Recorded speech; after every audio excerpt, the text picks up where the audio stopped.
Hello and welcome to Prepspot. In this video we are going to know about a comprehensive analysis of a deeply significant incident that has not only captured public attention but also raised important questions about road safety, infrastructure maintenance, and legal accountability in India. We will be discussing the Vadodara car crash that occurred on 10th March 2025, involving Rakshit Chaurasia, a 25-year-old MBA student and the son of a prominent local businessman, Rakshit Chaurasia. This incident took place on Ashram Road in Vadodara, Gujarat, at around 10 p.m. Indian Standard Time, and it has since become a focal point for debates on issues such as drunk driving, negligence in road maintenance, and the effectiveness of legal frameworks in preventing such tragedies. The incident unfolded when Rakshit Chaurasia, who had left a party at around 9 p.m. and was driving his BMW, collided with a motorcycle. The motorcycle, operated by Mohan Patel and carrying a passenger named Suresh Kumar, was travelling along Ashram Road, a major arterial route in Vadodara that is known for heavy traffic and, unfortunately, persistent road maintenance issues. According to witness statements, the BMW was seen swerving erratically before the collision, which suggests that there might have been several contributing factors to the crash. One of the key points of contention in this case is whether the crash was primarily caused by Rakshit's alleged drunk driving or by a significant pothole on the road.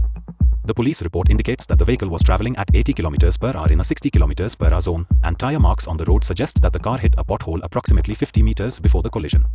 This pothole, reported by local residents and documented in complaints filed with the Vadodara Municipal Corporation in February 2025, is a critical factor in the investigation. The police arrived at the scene at around 10:15 p.m. and, by 10:30 p.m., conducted a breathalyzer test on Rakshit Chaurasia. The test recorded his blood alcohol concentration, BAC, at 40 mg per 100 milliliters, which is above the legal limit of 30 mg per 100 milliliters under the Motor Vehicles Act, 1988. This evidence has led law enforcement to allege that Rakshit was driving under the influence, a charge that carries serious penalties under Indian law. He has been arrested and is facing charges under various sections of the Indian Penal Code, including Section 376D for gang rape in cases where multiple perpetrators are involved, although in this instance, the applicable sections pertain to vehicular offences and negligence.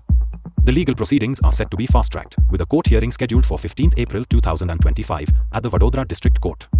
What makes this case particularly significant is not only the tragic loss of life. Mohan Patel, who was riding the motorcycle, died at the scene, and Suresh Kumar sustained critical injuries, but also the broader implications it has on public discourse surrounding road safety in India. The incident has stirred up widespread public outrage, and it has been widely reported in leading newspapers such as the Times of India and the Indian Express. Additionally, social media platforms have been flooded with hashtags like #JusticeForMohan and #RoadSafetyNow, with thousands of posts calling for better infrastructure and stricter enforcement of drunk driving laws. This widespread public engagement underscores the societal impact of the incident, as it highlights the urgent need for both governmental and community-level interventions to improve road conditions and ensure the safety of citizens.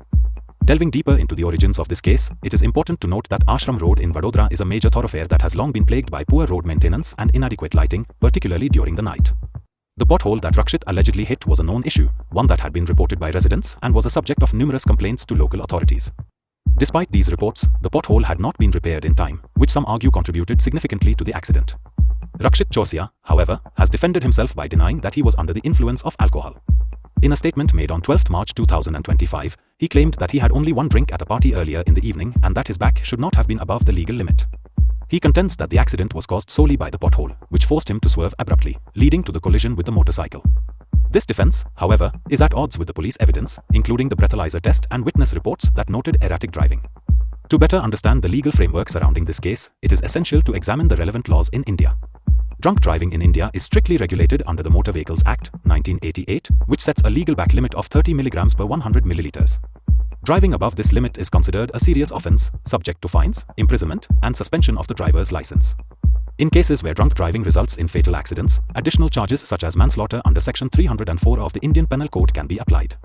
The legal process in such cases is designed to ensure rapid justice, which is why fast-track courts have been established for sexual violence and severe traffic-related crimes. The rigorous legal procedures in place aim to deter reckless behavior on the roads and to reinforce the principle that negligence resulting in loss of life will be met with stringent penalties. The technical details of the investigation further illuminate the complexities involved in this case. For instance, the car's speedometer data was retrieved and confirmed that Rakshit was travelling at 80 km per hour in a 60 km per hour zone, a clear violation of traffic laws. Additionally, forensic teams examined the tyre marks on the road, which were consistent with the vehicle hitting a significant pothole. The breathalyzer test, conducted within 30 minutes of the accident, provided reliable data indicating a BAC of 40 mg per 100 milliliters, a critical piece of evidence that is difficult to dispute. These technical details are integral to building a robust case against the accused, demonstrating the interplay between human factors, environmental conditions, and the technological means used to gather evidence. The broader implications of this incident extend well beyond the immediate legal and social repercussions. On a systemic level, the accident has sparked intense debates about road safety in India. Urban centers like Vadodara are often cited for their inadequate infrastructure, where poor road maintenance and insufficient lighting contribute significantly to traffic accidents. The tragedy has prompted public calls for better funding and more effective management of road conditions, as well as stricter enforcement of traffic laws. This is particularly relevant in the context of India's rapid urbanization, where the demand for safe and efficient transportation infrastructure is growing at an unprecedented rate. The case also raises questions about accountability and the role of local governance, as the Vadodara Municipal Corporation now faces scrutiny for failing to repair known hazards despite repeated complaints. From an international perspective, this case also has implications for India's global image, especially regarding the safety of its cities and the efficacy of its legal system. The involvement of a foreign national, Emma Wilson, in earlier similar cases, or in this context, the heightened international attention, has the potential to influence tourist perceptions and impact the economy. India's tourism sector, which contributed significantly to the country's GDP in recent years, could face declines if safety concerns persist. Furthermore, such incidents often become focal points in diplomatic discussions, as countries whose citizens are affected by these events may demand assurances and reforms from India. The rising public and media scrutiny, along with the strong social media response under trending hashtags, reflects a broader societal demand for accountability and reform. For those preparing for competitive exams, this case serves as a multifaceted case study that encompasses a range of topics, from legal frameworks and forensic science to public policy and urban governance. It is essential to understand the interplay between technical evidence, such as speedometer data, tire marks, and breathalyzer readings, and the broader socio-political context that shapes public opinion and policy responses. Key terms such as drunk driving, manslaughter, fast-track courts, and pothole negligence are integral to the discussion. Moreover, the case illustrates the challenges of managing urban infrastructure in rapidly developing cities and the critical need for comprehensive road safety reforms. In summary, the Vadodara car crash involving Rakshit Chaurasia on 10 March 2025 represents a critical incident that highlights systemic issues in road safety, infrastructure maintenance, and legal accountability in India. The case has sparked widespread public outrage, with significant media coverage and social media campaigns demanding justice and reform. While Rakshit Chaurasia claims that the pothole was the primary cause of the accident, the evidence gathered, ranging from the car's speed, the breathalyzer test results, and witness reports, strongly supports the allegation of drunk driving. This case serves as a stark reminder of the importance of stringent traffic law enforcement and effective urban governance, particularly in ensuring the safety of both citizens and visitors. It also underscores the need for continuous improvements in road maintenance and the implementation of proactive measures to prevent such tragedies in the future. Answer this question in comments. The correct answer will be given heart and pinned. Lastly, we just want to let you know that we are a newly emerging online platform for competitive exams. Creating educational explainer videos like these requires a lot of effort, money, and time. If you like these videos and want us to excel and create videos in all categories of competitive exams, then you can consider supporting us with a one-time donation through the Ko-fi platform and also by becoming a member through Patreon. This will help us create more such informative educational videos in the competitive exams space. So, one last time, subscribe and share this channel with all your friends who are preparing for competitive exams.